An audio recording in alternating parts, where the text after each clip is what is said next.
स्वामी अविमुक्तेश्वरानंद सरस्वती का बड़ा बयान। मोदी को टक्कर देना आसान नहीं, पीएम मोदी को हिला नहीं पाए राहुल गांधी। वैश्विक राजनीति में मोदी की ताकत का विश्लेषण जरूरी। हमने देखा है कि वो अपनी पार्टी में सबसे ताकतवर है, जो नियम चाहते हैं वही बनाते हैं। सदगुरु शंकराचार्य महाराज स्वामी अविमुक्तेश्वरानंद सरस्वती 1008 जो है, उन्होंने तमाम धार्मिक, राजनीतिक, वैश्विक मुद्दे और हालिया घटनाक्रमों पर बातचीत की और इसी दौरान उन्होंने एक बहुत बड़ा बयान दे दिया। उन्होंने ये कहा कि पीएम मोदी को टक्कर देना आसान नहीं है। लोग प्रयास तो कर रहे हैं, लेकिन अब तक पीएम मोदी को हिला नहीं पाए हैं। राष्ट्रीय राजनीति में पीएम मोदी के सामने राहुल गांधी की स्थिति के बारे में उन्होंने कहा कि राहुल गांधी पीएम मोदी को टक्कर देने के लिए प्रयासरत है, लेकिन टक्कर देना आसान नहीं है। लोग प्रयास तो कर रहे हैं, परंतु अब तक पीएम मोदी को हिला नहीं पाए हैं। वे जहां खड़े हैं मजबूती से खड़े हैं, अब तक कोई उन्हें उस स्थान से डिगा नहीं सका है। वैश्विक राजनीति में मोदी की ताकत का विश्लेषण जरूरी है, ऐसा भी उन्होंने कहा है। उन्होंने कहा कि यह विश्लेषण का विषय है कि वैश्विक राजनीति में वो कितनी बड़ी ताकत है। हमने देखा है कि वे अपनी पार्टी में सबसे ताकतवर हैं, जो नियम चाहते हैं वही बनाते हैं और सभी को उनका पालन करना पड़ता है। भले ही हम विदेश ना गए हो, लेकिन देश में यही देखा है कि उनकी पार्टी में उनसे अधिक ताकतवर कोई नहीं है। वही नोबेल पुरस्कार की मांग पर भी उन्होंने टिप्पणी की है। उन्होंने कहा यह ईमानदारी है। आम आदमी पार्टी के राष्ट्रीय संयोजक और दिल्ली के पूर्व मुख्यमंत्री केजरीवाल के लिए नोबेल पुरस्कार की मांग को लेकर उन्होंने कहा, व्यक्ति ने जो कुछ भी कहा वो कम से कम ईमानदारी से कहा है। आजकल तो लोग छिपाकर बातें करते हैं, लेकिन उसने अपने विचार व्यक्त किए। एहसास की बात है, जो पुरस्कार मिलता है वो यूं ही नहीं मिलते, उनके लिए आवेदन करना पड़ता है, सिफारिशें जुटानी पड़ती है। उन्होंने कहा कि ये उसकी ईमानदारी है। बाकी लोग पर्दे के पीछे से प्रयास करते हैं, कम से कम ये सामने तो आए।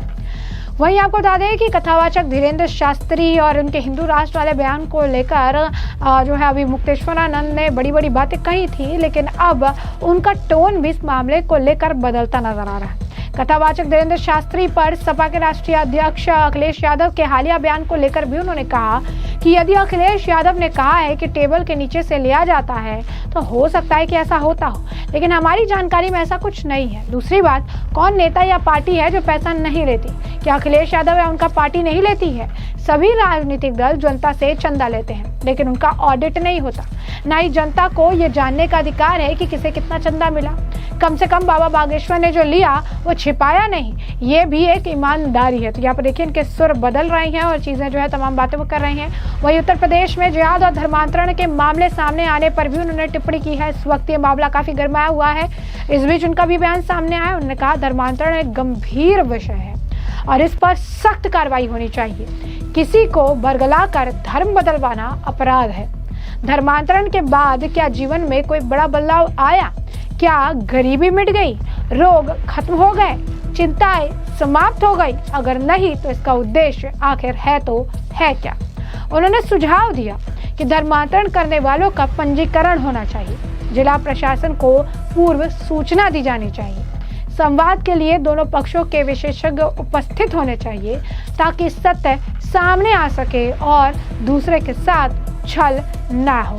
वही राहुल गांधी लगातार एसआईआर को लेकर ये कह रहे थे कि किस तरीके से जो खेल महाराष्ट्र में हुआ वही खेल जो है बिहार में भी होने वाला है। इस मामले को लेकर राहुल गांधी को लगातार लताड़ लगाई जा रही है और इस बीच राहुल गांधी पर एक और बड़ा बयान जो है वो तरुण चुग ने दिया है। बीजेपी के नेता तरुण चुग क्या कुछ कह रहे हैं राहुल गांधी पर, सुनिए। कांग्रेस पार्टी के 12 बार लॉन्च हुए फेल्ड प्रोडक्ट राहुल गांधी बार बार चुनाव आयोग जैसी सम्मानित संस्था को बदनाम करके लोकतंत्र पर हमला कर रहे हैं। ये बेहद निंदनीय है।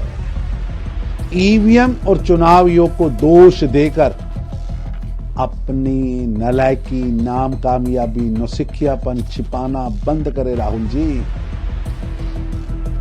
हार का कारण आपके पाप हैं, कांग्रेस के पाप हैं। कांग्रेस और इंडी गठबंधन बिहार में होने वाली करारी हार को पहले से ही साजिश और चुनाव आयोग पर दोष मढ़कर ढकना चाह रहा है। जनता करारा जवाब देगी और जंगल राज को फिर विपक्ष में ही बिठाएगी।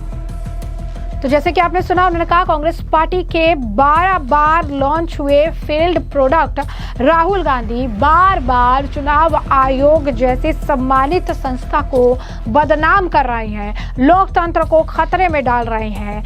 आपको है, उन्होंने कहा कि हार का जो कारण है वो कांग्रेस और आपके पाप है। बिहार में अपनी हार देखकर पहले ही चुनाव आयोग पर इसका ठिकरा जो है ये फोड़ रहे हैं। इनका यही काम हमेशा से रहा है और अभी भी ये वही कर रहे हैं। वो इस मामले को लेकर मुख्तार अब्बास नकवी का भी बयान है, क्या कुछ इनका भी कहना है, एक नजर। देखो, ऐसा है कि सामंती सियासत के सत्ता लोलुप सुल्तानों के जो प्रतीक्षालय में जो है वो पावर की प्रतिस्पर्धा बहुत पीक पर है इस समय। अब सामंती सियासत के सत्ता लोलुप सुल्तानों की जो प्रतीक्षालय में पावर की प्रतिस्पर्धा अगर पीक पे होगी तो इसी तरह के जो है वो आपको बयान और इस तरह के बोल सुनाई पड़ेंगे। आप जो है वो मतदाताओं के अंदर जो है वो भरोसा पैदा करने के बजाय भ्रम पैदा करने की कोशिश कर रहे हैं।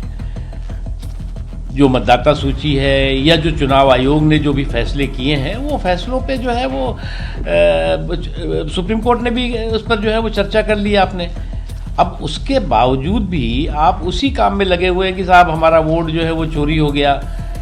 दिक्कत तो इनकी ये है कि जो है वो इनको इस बात का एहसास ही नहीं, जुगाड़ का जमघट और जनादेश के पनघट तक पहुंचने से कि इससे नहीं होता। बिना ज़मीन की ज़मींदारी और बिना जनाधार की जागीरदारी नहीं होती। लेकिन इस जो है वो सामंती सियासत के सत्ता लोलुप सुल्तान जो है वो बिना ज़मीन की ज़मींदारी और बिना जनाधार की जागीरदारी की जंग में लगे हुए हैं और उससे ज़्यादा कुछ नहीं है।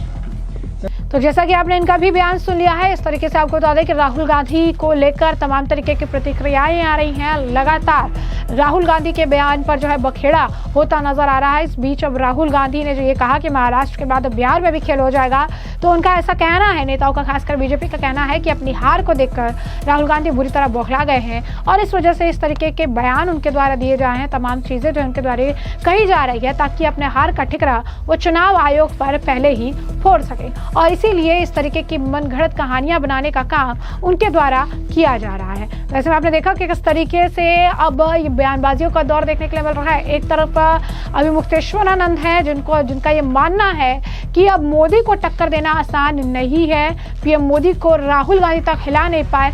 उनका ये भी कहना है कि बहुत सारे लोग इसे लेकर प्रयास तो कर रहे हैं, दिन रात से लेकर वो सारी चीजें कर तो रही हैं, लेकिन कोई भी मोदी को हिला नहीं पाया है। साथ ही साथ उन्होंने ये बात भी मानी है कि वैश्विक राजनीति में पीएम मोदी की ताकत जो है उसका विश्लेषण होना भी जरूरी है। उन्होंने ये कहा है कि कैसे उन्होंने देखा कि उनकी जो पार्टी है उसमें सबसे ताकतवर जो है वो पीएम मोदी ही है। वो जो नियम चाहते हैं वो बनाते हैं और सभी को वो मानना भी अनिवार्य होता है। तो ऐसे में हमने आपको जो पूरा मामला हम विस्तार से बताया, तमाम बयान आपने सुने हैं और इस मामले पर अब आपकी भी जो राय हो कमेंट सेक्शन में कमेंट करके जरूर से जरूर साझा करिएगा।